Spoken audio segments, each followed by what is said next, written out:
Hi, best sisters. Welcome to this new video. காலையிலே pre-market reportல global market down, நம்ம market mixed, FI down, technical mixed, ADR mixed. So range market அல்லது any news can change the market பண்ணுது. என்ன நடந்ததுங்கிறது இப்போ வரிசையா chart மற்ற news எல்லாம் வச்சு பார்ப்போம்.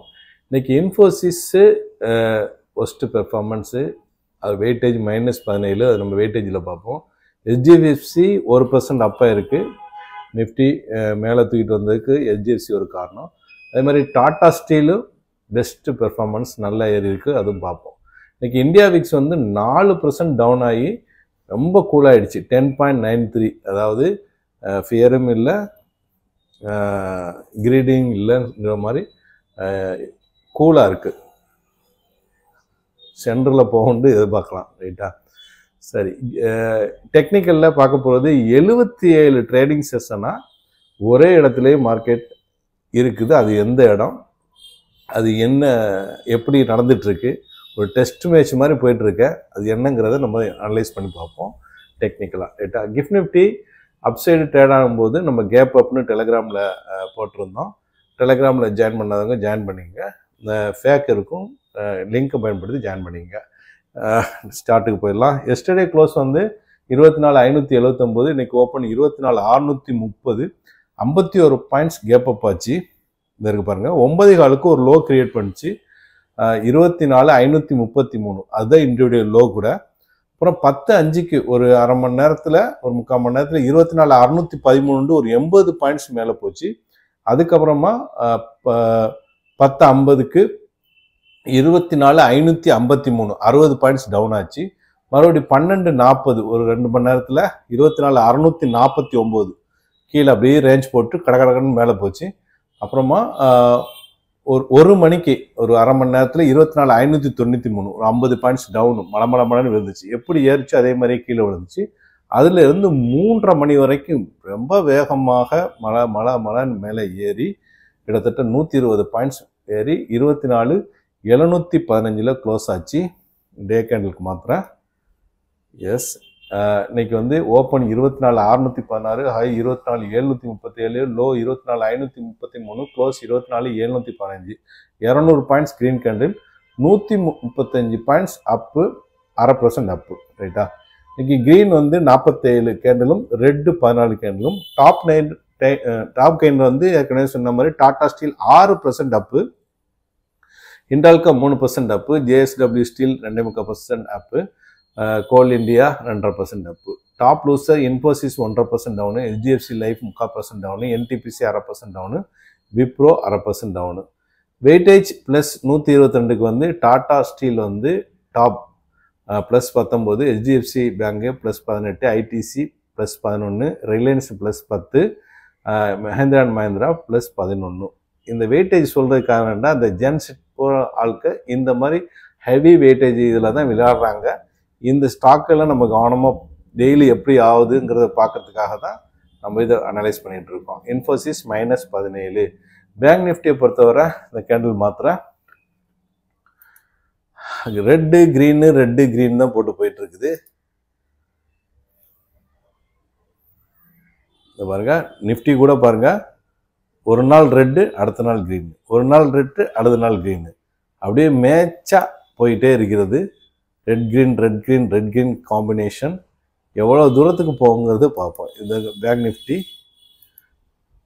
அதே தான், ரெட்டு கிரீன் 53,501 டு 54,136, 500 பாயிண்ட்ஸ் இன்னைக்கு மூவ்மெண்ட்டு.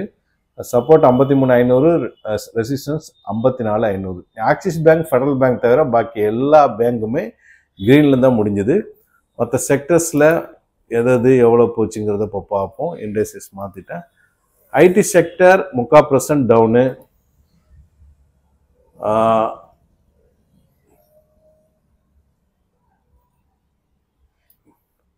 இன்ஃப்ராஸ்ட்ரக்சர் 0.25% அப்பு, மற்றெல்லாம் ஒன்று சொல்கிற அளவுக்கு இல்லை. ஆட்டோ செக்டர் 3% அப்பு, ரைட்டா?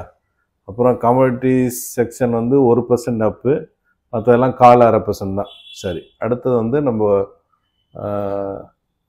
இன்னைக்கு வந்து சில கோல்டு தான் ரொம்ப ஒரு இன்ட்ரெஸ்டிங்காக இருக்குது. 3,548 புதிய லைஃப் டைம் ஹை கிரியேட் பண்ணியிருக்கிறது. கோல்டு வந்து புதிய லைஃப் டைம் ஹை கிரியேட் பண்ணியிருக்கிறது. எஸ், இந்த பாருங்க என்ன சுற்றிக்கிட்டே இருக்குது, ரொம்ப போயிட்டே இருக்குது போல், வானமே இல்லைன்னு சொல்லி போயிட்டே இருக்குது. சார்ட்டு கூட நிறைய பேர் பார்த்தாங்கன்னா இந்த ட்ரேடிங்கில் இந்த மாதிரி ஆகும். சரி, மறுபடியும் ஒரு ரெஃப்ரெஷ் பண்ணுறேன். எஸ் ஆயிடுச்சு. டே கேண்டில் மாத்திரேன். வானமே இல்லைன்னு சொல்லி போயிட்டே இருக்குது. நான் இப்போ கொஞ்சம் நேரத்துக்கு முன்னாடி பார்க்கும்போது 3548 லைஃப் டைம் ஹையாக இருந்தது. இப்போ 3540.66 லைஃப் டைம் ஹை. அப்படி டாலர் கூடிக்கிட்டே போகுது. ஒரு பிரதர் கூட கேட்டிருந்தாப்புல, நீங்கள் வந்து 2 தடவை சொன்னீங்க இது வந்து ஒரு லீடிங் இண்டிகேட்டரு, எதனால் ஏறுது, எதனால் ஏறுதுங்கிறத கண்டுபிடிக்க முடியாது. ஏன்னு சொன்னால் சில விஷயங்கள் பார்த்தீங்கன்னா, ஃபார் எக்ஸாம்பிளுக்கு டிமானிஸ்ட்ரேஷன் நடக்கும்போது பிரதமர் மோடி வந்து 8 மணிக்கு வந்து சொன்னாப்புல, அதுக்கு முன்னாடி வரைக்கும் யாருக்குமே தெரியாது, சில பேர் சீக்ரெட் மட்டும்தான்.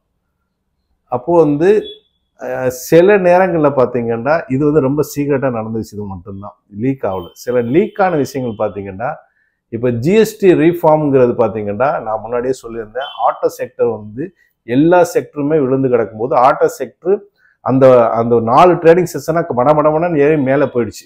அப்போ 15ஆம் தேதி சுதந்திர தின அறிவிப்புக்கு அப்புறம் அடுத்த நாள் கேப் அப் ஆச்சு. ஆல்ரெடி லைஃப் டைம் ஹையெல்லாம் பிரேக் பண்ணி போயிடுச்சு ஆட்டோ செக்டர். அதுக்கப்புறம் மேலே போய் ப்ராஃபிட் புக் பண்ணிட்டு தான் வந்தாங்க தெரிஞ்சவங்க, அதாவது முன்கூட்டியே வாங்கினவங்க. நம்ம மாற்றவங்க ரீட்டைல் ட்ரேடர்ஸ் தான். அதே மாதிரி தான் இந்த கோல்டும் இன்சைடில் தெரிஞ்சவங்க வந்து முன்கூட்டியே வாங்கிடுவாங்க, இந்த இடத்துலயே வாங்கியிருப்பாங்க. அதாவது இந்த இடத்துல கிரீன் கேண்டில் போட ஆரம்பிச்சது பாருங்க, 3350 இங்கேருந்தே ஸ்டார்டிங் ஆயிடுது. எல்லா கேண்டிலும் கிரீன் கேண்டில் பாருங்க. இந்த இடத்துல போய் சில பேர் மாட்டிக்கிறோம். இதே மாதிரி தான் முன்னாடி கூட லைஃப் டைம் 3500 போய் வாங்கினவங்க கீழே எவ்வளோ வரை வந்தது, லோ 3120 வரை வந்தது. கிட்டத்தட்ட 10% இறங்குச்சு. புரியுதா? இப்போ 10% இறங்குமான்னு கேட்டால் சொல்ல முடியாது. அதே நேரத்தில் முன்கூட்டியே இந்த விஷயங்கள் நடந்து முடிஞ்சிடும். அதனால நம்ம கவனமாக இருக்கணுங்கிறதுக்காண்டி தான், விழிப்புணர்வுக்காண்டி தான் சொல்கிறேன். இது ஒரு லீடிங் இண்டிகேட்டர். இந்த இடங்கள்லாம் கோல்டு வந்து ஏறிட்டு இருக்கும்போதெல்லாம் பெரும்பாலும் பிரச்சனைகள் வந்திருக்குது. அது என்ன, உலகத்தில் பிரச்சனை எல்லாமே இருக்குது. இது பாருங்க, சைனா அண்ட் கொரியா, புத்தின் 3 பேரும் அந்த மிலிட்ரி பேரட் நடத்தினது கூட அமெரிக்கா வந்து சில நியூஸ்கெல்லாம் சொல்லியிருக்கு. அதெல்லாம் நியூஸில் பார்ப்போம் நம்ம. சரி, இப்போ இது பார்க்கலாம். இது வந்து சில்வரும் வானமே இல்லைன்னு போயிட்டே இருக்கு. அந்த ஸ்விங்கெல்லாம் உடைச்சி இப்போ 40.977 இப்போதைக்குள்ள ஹை. அதே மாதிரி யூஎஸ் ஆயில் 2% டவுன் ஆகி 64.2. பிட்காயின் கொஞ்சம் கொஞ்சமாக ஏறுது, அதுவும் பாருங்க. 111 623 651 இருக்கு. இப்போ கொஞ்சம் கொஞ்சமாக அதுவும் ஏறிட்டு இருக்கு. சரியா? குளோபல் மார்க்கெட்டை பொறுத்தவரை Dow Jones flat, S&P 500 1/2% down, Nasdaq 3/4% down, Europe market இங்கிலாந்து FTSE 1/2% up, CSE Italy 1% up, DX Germany 3/4% up, Asian market Japan Nikkei 1% down, Singapore ஸ்டேட் Times 1/4% down, Hong Kong Hang Seng 3/4% down, Taiwan 1/2% up, Korea KOSPI 1/2% up, SCT composite 3/4% up, Jakarta Indonesia 1% up, Shanghai China 1% down. எல்லாமே up and டவுன்ல இருக்கு. Evens இன்னைக்கு இந்தியாவோட S&P global service எப்பயுமே வந்திருக்குது. முன்னாடி வந்து 60.5, எக்ஸ்பெக்டேஷன் 65.6 இருந்தது. இப்போ 62.9, எக்ஸ்பெக்டேஷனை விட கம்மியாக இருக்குது, ஆனால் முன்னாடியை விட ஜாஸ்தியாக இருக்குது. இது ஒரு நியூட்ரல் தான்.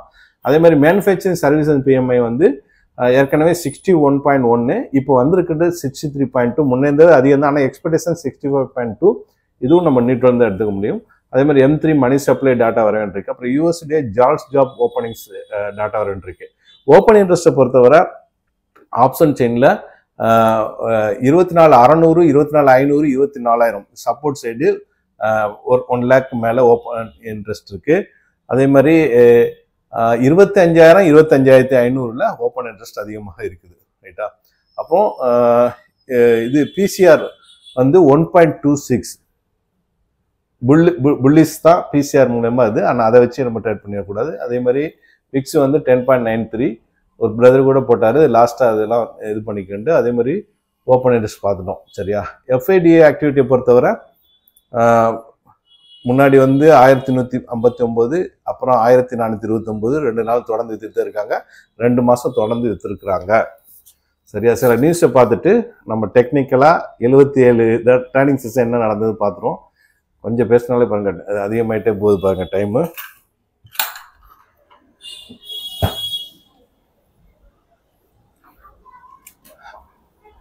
ட்ரம்ப் சொல்லியிருக்காரு, warmest records as you can invite. அதாவது அந்த ட்ரம்ப் வந்து கிம்மையும் அண்டு இவர் புத்தினையும் எக்ஸை வந்து இன்வைட் பண்ணதை இது பண்ணியிருக்காரு. அமெரிக்கன் சோல்ஜர் வந்து who cave there blood in world war 2 அப்படின்னு என்டிடிஓ சொல்லியிருக்காரு. அதாவது அமெரிக்கன் சோல்ஜர் தான் இறந்தாங்க, ஆனால் எங்களை வந்து இது பண்ணல அப்படிங்கிற மாதிரி சொல்லியிருக்காரு. அதே மாதிரி இந்த 3 பேர் மீட் பண்ணது புதிய வெப்பன்ஸையும் இது பண்ணதை பிபிசியில் நியூஸ் வந்திருக்கு. புதிய வெப்பன்ஸு அந்த பார்வை காமிக்கப்பட்டது. அப்புறம் ரஷ்யா வந்து பிக் ஆயில் டிஸ்கவுண்ட் கொடுத்துருக்காக India.comல வந்திருக்கு, இந்தியாவுக்கு வந்ததாக. அப்புறம் புத்தின், அப்புறம் வந்து கிம்மு, இவங்க வந்து உக்ரைன் வாரில் கொரியாவுடைய சோல்ஜர் அவங்க ஒர்க் பண்ணுறது பிபிசியில் வந்திருக்கு, பாராட்டினதாக வந்திருக்கு. அதே மாதிரி Saudi Japan agree on dialogue to solve the இது ஈரானுடைய நியூக்ளியர் இதை பேச்சுவார்த்தை மூலம் சால்வ் பண்ணுவோம்னு சொல்லி சவுதி அண்ட் ஜப்பான் சொல்லியிருக்கு. அதே மாதிரி யுஏஇ வந்து இஸ்ரேலை வார்ன் பண்ணியிருக்கு, வெஸ்ட் பேங்க்ல வந்து கிராஸ் த ரெட் லைன் சொல்லியிருக்காப்புல. ரைட்டா? இதெல்லாம் நியூஸ்கள். அப்புறம் வந்து ஷி ஜின்பின் மீட் ஈரான் பிரசிடெண்ட்டை பீஜிங்கில் மீட் பண்ணியிருக்காங்க. அவங்க சொல்லியிருக்காங்க, respect Iran civil nuclear energy சொல்லி WI1ல இந்த நியூஸ் வந்திருக்கு. அப்புறம் Israel winning war but losing public இதுன்னு சொல்லி ட்ரம்ப் சொல்லியிருக்காரு. ஹிந்துஸ்தான் டைம்ஸில் இது வந்திருக்கு. அதே மாதிரி பெஸ்ட்டு டபுள் ஸ்டாண்டர்ட் பண்ணுறாங்க காசாக்கும் உக்ரைனுக்கும் சொல்லி இது வந்து ஃபெயிலியர்னு சொல்லிட்டு ஸ்பானிஷ் PM சொல்லியிருக்கிறதாக அரப் நியூஸில் வந்திருக்கு. சரி, வீடியோ பெருசாக போயிட்டு இருக்குது, நம்ம அந்த இது போயிடலாம் டெக்னிக்கலாக. 77 ட்ரேடிங் செஷனாக என்ன நடந்துக்கிறது நம்ம டெக்னிக்கலாக பார்ப்போம்னு சொல்லியிருந்தோம், அதை நம்ம பார்க்க போகிறோம். இது பாருங்க, 24,350 ஒரு லைனும் 24,750 ஒரு லைனும் போட்டுட்டு 400 பாயிண்ட்ஸில் போட்டுட்டோம்னு சொன்னால் மார்க்கெட் இந்த இடத்துல வந்து 77 டைம்ஸ் ட்ரேடிங் செஷனில் இந்த இடத்துக்கு வந்திருக்குது. அதாவது இங்கேருந்து வரும், அதாவது ஜூலை 2024 அப்புறம் ஆகஸ்ட் 2024, அக்டோபர் 2024, டிசம்பர் 2024, ஏப்ரல் 2025, மே, ஜூன் 2025, ஆகஸ்ட் 2025, செப்டம்பர் 2027 தடவை இந்த இடத்துல டச் பண்ணியிருக்கு. அதாவது ஒரு கிரிக்கெட் மேட்ச்சில் டெஸ்ட் மேட்ச்சில் பார்த்தீங்கன்னா முன்னாடிலாம் 5 டே மேட்ச்சு அவுட் ஆகிற வர இதெல்லாம் நடக்கும். அந்த மாதிரி இங்கே பேட்ஸ்மேனும் பவுலரும் ஈக்குவல் இதாக இருக்கிறாங்க. சரியா? எப்படி ஈக்குவல்டா, எஃப்ஐஸு எவ்வளோதான் விற்றாலும் டிஐஸ் வாங்கிட்டு தான் இருக்காங்க. அது அவங்க 3000 கோடிக்கு விற்றாங்கன்னா 10,000 கோடிக்கு வாங்கிடுறாங்க. அப்போது 1500 கோடிக்கு விற்றா 2000 கோடி 3000 கோடி இப்படி வாங்கிறாங்க. ஸோ இந்த சூழ்நிலையில் மார்க்கெட் வந்து மேலேயும் போக மாட்டேது, கீழே இறங்க மாட்டேங்குது. அதாவது நல்ல பாசிட்டிவ் நியூஸும் இருக்குது, அந்த டைமில் எஃப்ஐ விற்றுறாங்க. நெகட்டிவ் நியூஸ் வந்தாலும் டிஐ வாங்கிடுறாங்க. இதனால ஒரு டெஸ்ட் மேட்ச் மாதிரி போயிட்டு இருக்கு. இந்த 77ங்கிறது கவுண்டிங். இன்னொரு 23 வந்தால் செஞ்சுரி ஆயிரும்னு நினைக்கிறேன். அப்படி ஆகக்கூடாது, மார்க்கெட் மேலே தான் போகணும், எஃப்ஐடி மூடு மாறணும், மற்ற விஷயங்கள்லாம் நல்லபடியாக வந்து இன்வெஸ்டருக்கு ஹாப்பி பண்ணணும். அதுதான் எல்லாருடைய இதுவும். இந்த வீடியோ பயனுள்ளதாக நம்புகிறேன். மற்றவங்களுக்கு ஷேர் பண்ணுங்கள். புதுசாக பார்க்குறவங்க சப்ஸ்கிரைப் பண்ணி பெல் ஐக்கனை கிளிக் பண்ணிக்கோங்க. தேங்க்ஸ் ஃபார் வாட்சிங்.